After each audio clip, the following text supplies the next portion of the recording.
Hello students, नमस्कार। Online classes में आप सभी का स्वागत है। और आज हमारा नया चैप्टर स्टार्ट होता है, जो इसका नाम है स्वास्थ्य शिक्षा यानी हेल्थ एजुकेशन। तो देखिए, इसके बारे में आप अच्छी तरह जानते होंगे। जैसे शारीरिक शिक्षा होती है, शारीरिक शिक्षा, तो उसी के अंतर्गत आता है ये स्वास्थ्य शिक्षा। इसमें स्वास्थ्य शिक्षा में ये होता है कि हम जो है हमारे शरीर को स्वस्थ कैसे रख सकते हैं, ऐसे कौन कौन से उपाय हैं जिसके द्वारा शरीर को स्वस्थ रखा जा सकता है, या फिर ऐसी कौन सी चीजें हैं जिनसे हम दूर रहें, यानी हमारा शरीर जो रोग ग्रसित नहीं हो सके। तो देखिए, चैप्टर ऐसा है, इसमें से ऐसा नहीं कि इसमें से क्वेश्चन नहीं आते, एक दो क्वेश्चन तो आते हैं इसमें से, और वो कहीं से भी आ सकते हैं।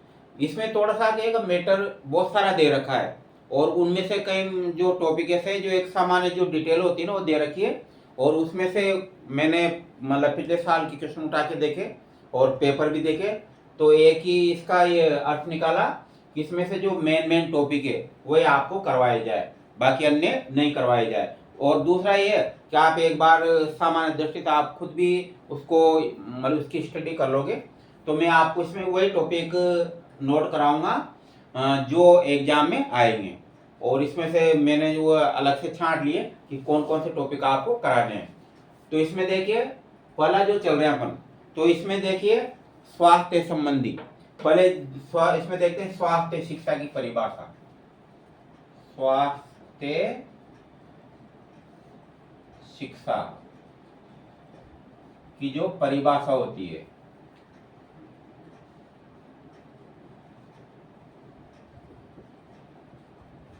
स्वास्थ्य शिक्षा की परिभाषा। तो देखते हैं इसमें स्वास्थ्य शिक्षा में स्वास्थ्य संबंधी विभिन्न जानकारी, स्वास्थ्य संबंधी स्वास्थ्य संबंधी विभिन्न जानकारी, विभिन्न जानकारी के नवीनतम रूप को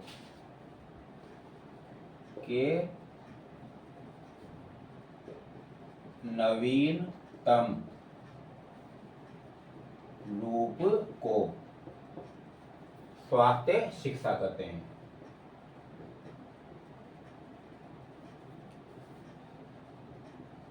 शिक्षा कहते हैं। तो ये देखिए, देखा जाए तो जैसे और चैप्टर मतलब एक बार मतलब क्लियर कर दे, इसमें से जो मेन टॉपिक जो करवाने हैं वो इसमें नोट किए, अन्यथा पढ़ाने में तो इसको भी वैसे जो और जो चैप्टर पढ़ाए बिना देखे पढ़ाया जा सकता है, लेकिन फिर उसमें एक फिक्स जो अपना टारगेट होता है कि क्या क्या नोट कराने, वो इसमें नहीं हो सकेगी।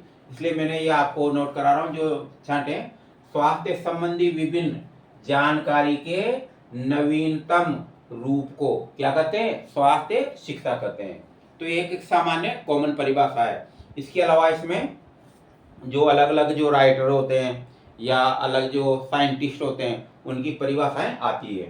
तो इसमें पहली जो परिभाषा है वो चलेंगे इसमें प्रोफेसर, ये याद रखनी होती है आपको, क्योंकि वहां पर क्या है जो आती है मतलब जैसे परिभाषा आगे लिखी हुई, ये परिभाषा किसने दी थी, जैसे एक जैसे जो कहने का मतलब ए बी सी और डी, अब इसमें नाम अलग अलग नाम आगे वैज्ञानिकों के, तो ये परिभाषा किसने दी थी, तो उसी टाइप से ये हमारे को याद रखना है।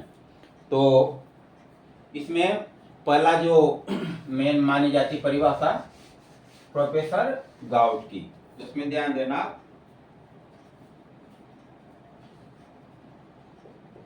प्रोफेसर गाउट के अनुसार, प्रोफेसर गाउट के अनुसार, तो ये इंडिविजुअल इनके द्वारा दी गई परिभाषा होती है। आपको परिभाषा तो वहां उतार के आनी नहीं, हमारे को तो देखना कि ये परिभाषा किसने दी है, तो सामान्य से याद हो जाती, बहुत आसान होता है, एक बार जैसे आप पढ़ोगे इसमें याद हो जाएगी।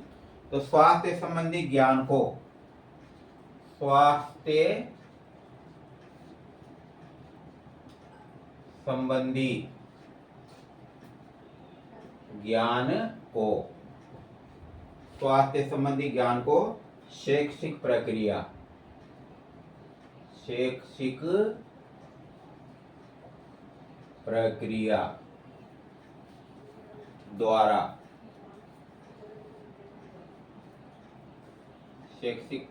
द्वारा व्यवहारिक रूप देने का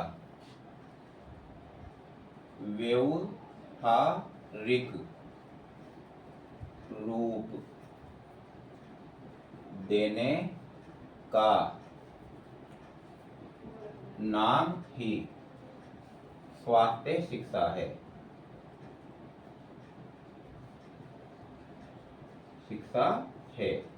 तो आप ये याद रखना। तो किसने दी थी?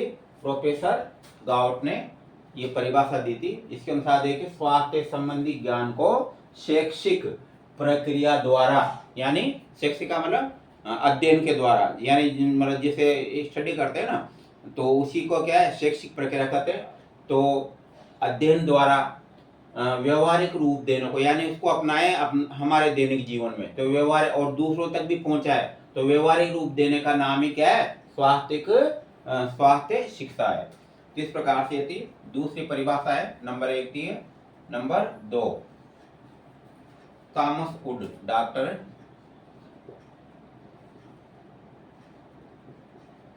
थॉमस वुड, स्वास्थ्य शिक्षा उस अनुभव का समूह है। स्वास्थ्य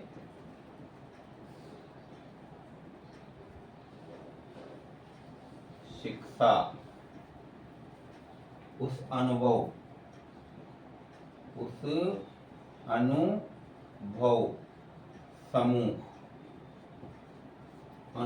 समूह का नाम है।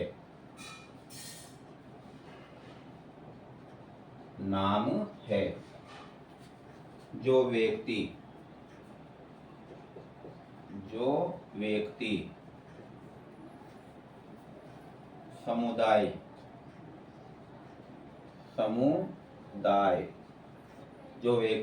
समुदाय समाज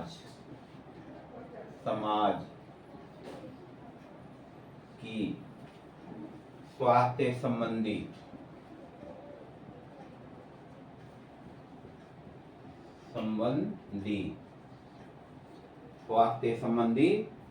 आदतों,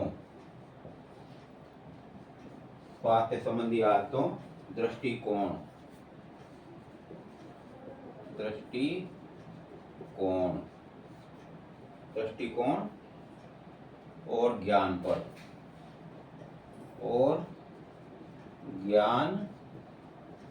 पर अनुकूल प्रभाव डालता है।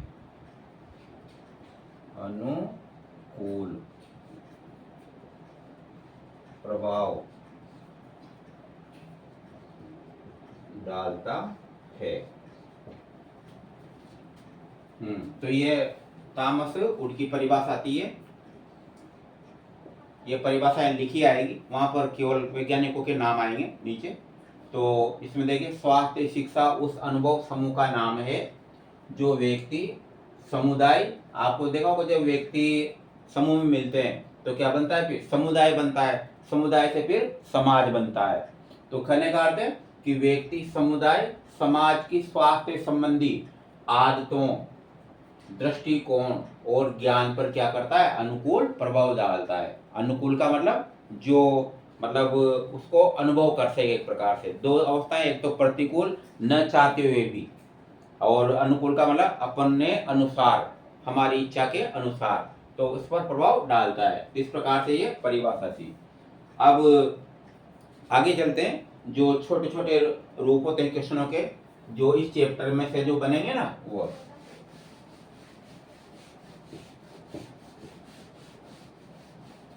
जो आपको कई बार तो याद भी होंगे, इनमें से कई ऐसी चीजें, और कहीं आप ये भी देखना कि आप जहाँ मान लो जैसे स्टडी कर रहे हैं कोचिंग में कहीं भी, तो उसमें ये भी चेक करना कि ये वो चीजें पढ़ाई गई या नहीं पढ़ाई गई कोचिंग में। और जो घर पे बैठे जिनको जो कॉन्फिडेंस के साथ पढ़ रहे हैं, उनको बहुत बहुत धन्यवाद। तो देखिए, पहला है स्वास्थ्य व्यक्ति का लक्षण, यानी स्वस्थ व्यक्ति का लक्षण। स्वस्थ व्यक्ति का लक्षण। स्वस्थ व्यक्ति का लक्षण क्या होता है? अब आप कई प्रकार से परिकल्पनाएं कर सकते हैं। तो स्वस्थ व्यक्ति में क्या है? स्फूर्ति होती है, यानी कि फुर्ती होती है, और वो किसी भी काम को क्या करता है? उत्साह से करता है। तो वह यहाँ लिख देते हैं, वह किसी भी कार्य को उत्साह से करता है। तो स्वस्थ व्यक्ति का क्या लक्षण होता है? कि वो किसी भी कार्य को क्या करता है? उत्साह से करता है। तो ये स्वस्थ व्यक्ति की पहचान है। कोई बीमार व्यक्ति से आप कहोगे कि ये कार्य करो, तो वो सामान्य कार्य नहीं करेगा। इसके बाद है मानव जीवन की अमूल्य निधि।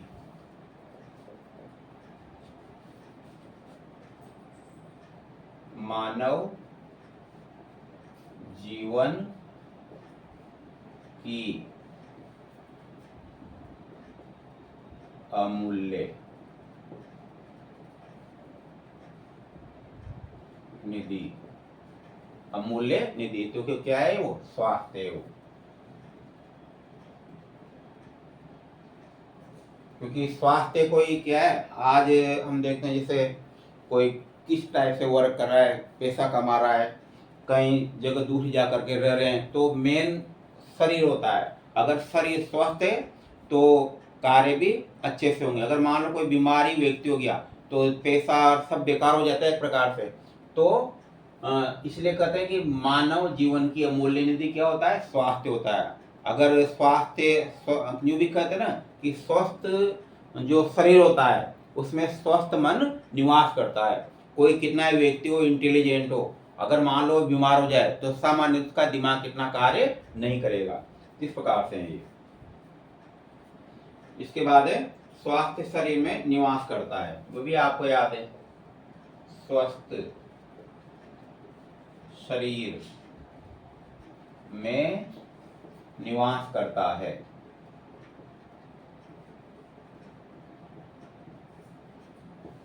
स्वस्थ मन,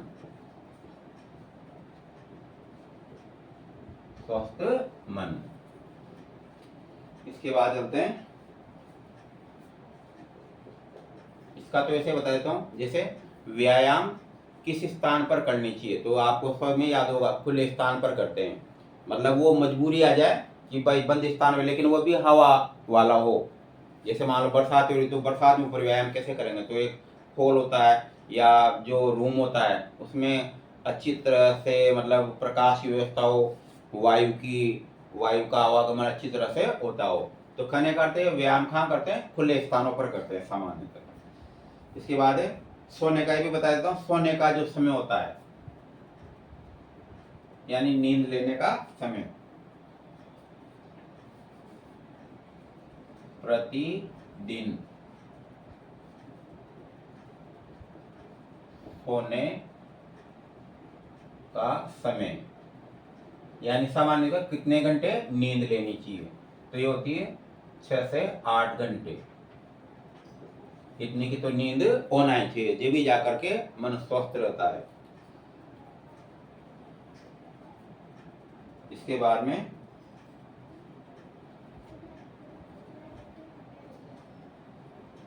परिवार नियोजन, परिवार नियोजन केंद्र, संस्था की स्थापना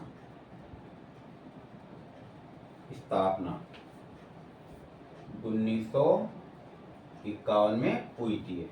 बाद में फिर इसको भारतीय परिवार नियोजन कार्यक्रम के अंतर्गत अपनाया गया, जो उसकी स्थापना फिर 1961 में मानी जाती है।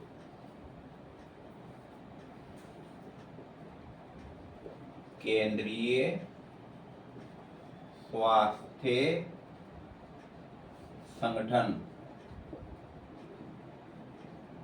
का मुख्य अधिकारी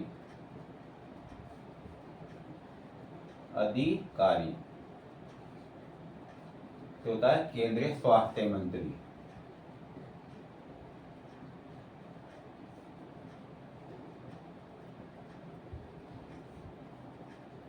इसको कहते हैं ना हेल्थ मिनिस्टर, वो केंद्रीय स्वास्थ्य मंत्री। इसके बाद में चलती फिरती डिस्पेंसरी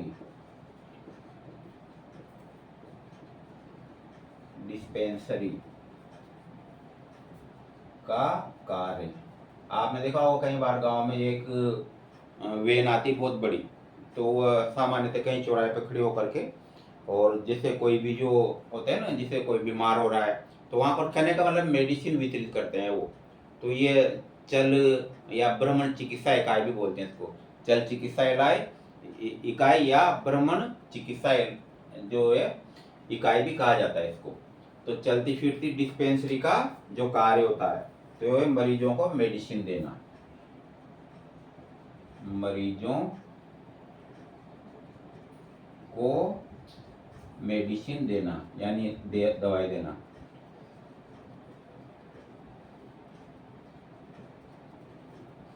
ये पंचायत समिति स्तर पर या जो स्कूल है कहीं भी मतलब चुरा है वहाँ पर हर 8 दिन में या महीने में इनका एक तरह से ये मतलब जाते हैं वहाँ पर मरीजों को मेडिसिन देने।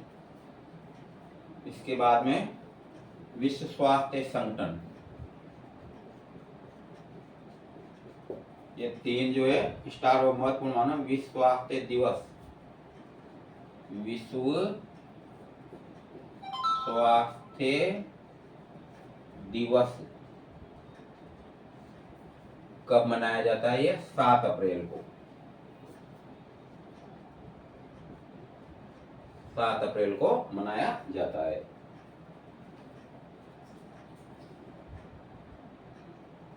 इसके बाद में WHO यानी विश्व स्वास्थ्य संगठन, पहले पढ़ा दिया आपको WHO, पहले लिखा था पर इसमें नोट किया है WHO का मुख्यालय स्विट्जरलैंड में, वहां पर जिनेवा में है। ये जिनेवा स्विट्जरलैंड जो देश है ना वहां पर, और इसकी जो स्थापना है वह 46 में थी, स्थापना इसकी WHO की। पहले भी ये टॉपिक करा चुका मैं 1946 में।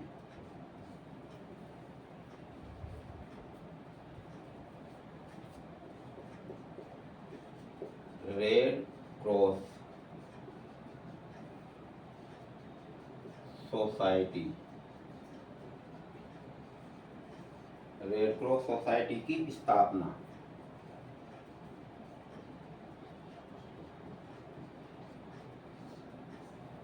1920 में।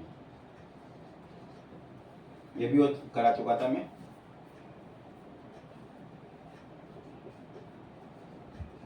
भारतीय परिवार नियोजन,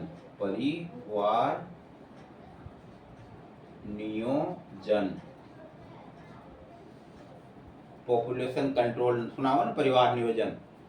तो भारतीय परिवार नियोजन संस्था का गठन